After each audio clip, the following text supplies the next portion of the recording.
Hello, welcome to the Rangers Journal.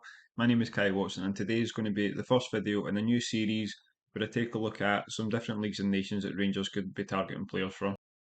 The first league we're going to be looking at is the OTP Bank Liga, which is the Hungarian top flight. The reason I've started here is after the Bojan Miovski video last week, quite a lot of fans were suggesting like why could we not be getting these type of players first. So kind of looked into the history of Miovski, and he obviously came from TK Budapest, which play in the Hungarian top flight. So looked at that and then decided to have a look at the league and see if there was any players that I think could do a job at Ibrox, and I came across 5 players that I think could be very shrewd signings. So as I start talking through these players, you'll see their kind of key stats on the screen, a wee bit of information about them. I'll obviously be talking through the stats as well, but at least you have the visual there if you want to pause at any point. When I'm talking about each player, their picture and their stats are going to be on the screen at all times. So, like I say, you can pause at any point, kind of take note, but I will be talking through what you're seeing on the screen. So first up, we have Mildan Dreskovic, who's a 25-year-old centre back. He's a Montenegrin international, 6'3", right-footed, plays for Debreceni. So let's go through some of his key stats. So 89% pass accuracy, obviously really high. Our centre backs have a lot of the ball during games, so we need them to be able to pass the ball. 63% long ball accuracy is very impressive, especially in 4.1 attempts per 90. It's a really high number. Obviously, Clement likes Rangers to play direct, likes those balls over the top. So obviously what Connor Golson's famous for. Dreskovic could obviously provide that as well. 1.7 interceptions per 90, alongside 1.5 tackles per 90. The 7.1 recoveries is a really impressive number. Like, it's really high. It shows how well he kind of reads the game and picks up loose balls, which is something we've maybe not been so great at recently. 37% ground duels won and 59% of aerial duels, so those are pretty decent numbers. Would maybe be hoping the aerial duels is a bit higher, but he uses his height and strength well. He's obviously pretty good with the ball at his feet. The passing numbers were really impressive. I think he could be a decent signing, and he's also quite recently became a Montenegrin international, so his stocks kind of climbing. So I think the summer could be a good time to get someone like him in. Well, centre back is a position I think needs strengthening. Don't know what's going to happen with Ben Davis. Leon Balogun's getting on. Connor Golson's had a dip in form. I don't doubt that he'll come back up, and obviously John Souttar is impressive at times, but he kind of always has that mistake in him. So I think centre back's something we really need to look at in the summer.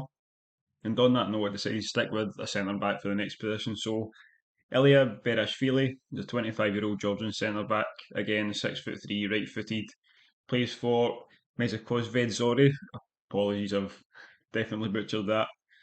But he's very similar to Dreskovic. He's not maybe as physically imposing. He's a bit more lanky when you look at his physical build. But again, his key stats, so the 84% pass accuracy is really impressive. Not as high as Dreskovic, but the 64% long ball accuracy and 5.7 attempts per 90, so he's got a higher percentage of success than Dreskovic on more attempts. Like I said, obviously Goldson thrives on that long ball, and Clement looks for the strikers and wingers to make those runs beyond the defenders, so that's something that could be really important going forward. 1.6 interceptions per 90, 2.1 tackles per 90, a bit higher than Dreskovic again. Not as many recoveries, but he does. You kind of look at his frame, he's a bit slimmer, but he still gets stuck in. He's very good in the tackle, reads the game well, maybe not as well as Dreskovic doesn't pick up as many loose balls, but he's still a very solid defender. And the 63% ground duels won and 61% aerial duels won, so he does win quite a lot of his duels. Again, he's good with the ball at his feet, which is kind of what you need at Rangers. He doesn't hide away from tackles, gets the dirty work done. And I think he's another one who's not a Georgian international yet, but I feel like it's coming in. He's the type of player that's kind of looking for not the next move for his, like the biggest move for his next step, but he's looking to make a move that will then take him on to the next move where he can kind of showcase what he can do. And I think he's the type of player that Rangers could maybe get in there, pay a small fee for, and then make big profit on him. Then moving a wee bit further forward, Tobias Christensen, the 23-year-old central midfielder. He's Norwegian, plays for Fehevar. He's 5'10" and he's right-footed. I see him more as would play in the 8 to 10 role. I think he could do a job very similar to what Tom Lawrence is doing right now. I wouldn't use him as kind of a deep line defensive midfielder, but he's definitely the type of player that can get on the ball, drive forward, and create chances. So just look at some of his stats. So in 19 appearances this season, he scored 3 goals and got 6 assists. 86% pass accuracy is very high, especially for a player that kind of looks to get the ball forward, looks to fire the ball through the lines. 59% long ball accuracy and 2.1 attempts. I think it's a bit more difficult for midfielders when it comes to long balls. Obviously, the defenders have got more of the pitch to kind of aim for, whereas when you're that bit further forward, there's less space, there's more players back, so it's harder to get that accuracy up. So 59% is actually pretty good. 1.7 key passes per 90, 5.4 recoveries, 60% dribble success is really high, especially 1.5 successful attempts per 90, and the 45% ground duels won, which you'd maybe want to be a bit higher for your deepest line midfielder. But like I said, I see him more in that Tom Lawrence role that he'll get the ball, drive us forward, he'll get a few shots at goal, he'll get goals and assists. So we're looking for a kind of younger player in that area. I think Christensen could be a really good buy. He's had his spells in Norway, like he was highly rated when he was younger. He's ended up in Hungary at Fehervar, and I think again he's one like Barash that could be looking for the next step before he makes his big move. So I think it could be really smart business if Rangers jump in there and get him before he makes a move to another club. And the next player up is one some people may have heard of, especially if you're a football manager player or who's actually linked to Celtic in recent years. So Mohamed Abufei is a 25-year-old centre mid who plays for Ferencvaros. He's an Israeli international with 21 caps. He's 5'7" and he's a deeper line midfielder, so I'd say he plays more as a 6 or an 8, kind of more similar to John Lundstrom. So looking at his stats, 18 appearances this season, he's got 3 goals and 10 assists. The 10 assists comes from his set piece taker as well. Technically very gifted. 82% pass accuracy. Saying someone's technically gifted, you might expect that to be a bit higher, but he does try fire those passes through the lines. He does try the riskier passes when he's driving forward. The 2.7 key passes per 90 is a brilliant number for a midfielder. Like we look at James Tavernier just recently upped his key passes per 90 to 3.21. You think of how many crosses he gets in and how many chances he creates. So having that from kind of the middle of midfield would be a massive asset. 14 big chances created, especially in 18 appearances. He's almost averaging one big chance created per game, especially when he sits that bit deeper. He is allowed to drive forward with the ball, but that's still a great number. 71% long ball accuracy. I did say when talking about Christensen, it's a bit harder for midfielders to get that number up. But similar to John Lundstrom, Abufei comes back and kind of takes the ball off the centre backs. But 71% is still an incredible number, especially on 5.2 attempts per 90. 2.2 tackles kind of shows his tenacity. He's always in there willing to get the ball, get stuck in. He's that kind of diminutive figure, like similar to Gattuso, just a bit more maybe technically gifted going forward. 5.6 recoveries in the midfield shows how well he reads the game.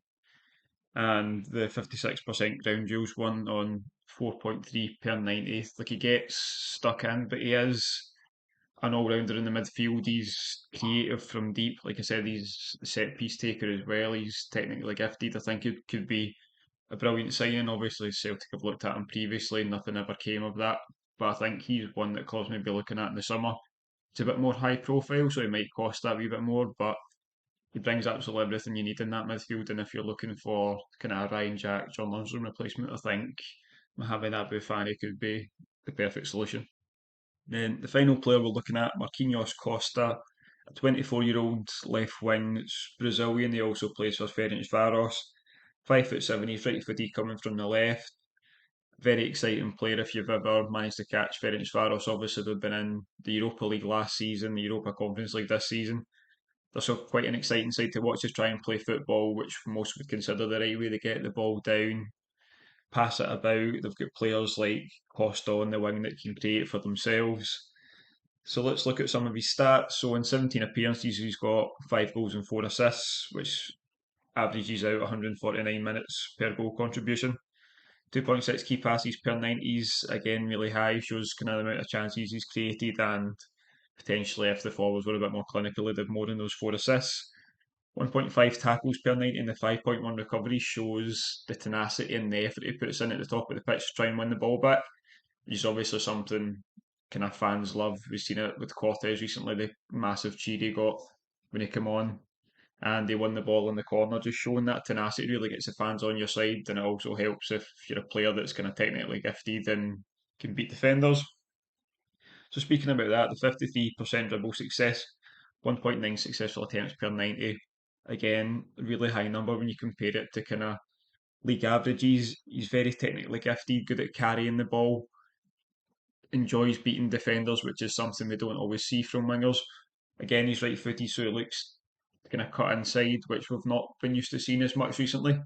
We used to seeing our wingers stick out wide, so I don't know if that's something that Clement would consider when looking at Costa. Could obviously play him from the right, and that wouldn't be as big an issue, but he does like to drift inside.